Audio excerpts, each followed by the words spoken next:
glow up is real.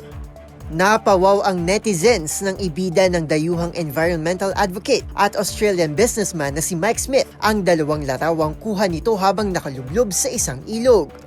Sa unang larawan, wala kang ibang makikita kundi isang mistulang dagat ng basura. Sa ikalawang larawan, tila nasa ibang lugar na ang lalaki dahil sa ganda at linis ng tubig. Pero sinong mag-aakala na ito pala ay before and after photos ng Ilog Pateros dito sa Pilipinas?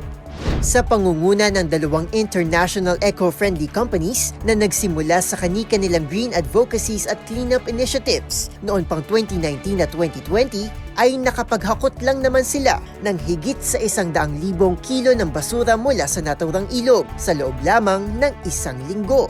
Taos-puso namang nagpasalamat si Smith sa Department of Environment and Natural Resources, Lake and River Management Office, lokal na pamahalaan ng Taguig, at sa higit 240 na Pinoy volunteers na nakatuwang nila sa paglilinis ng ilog.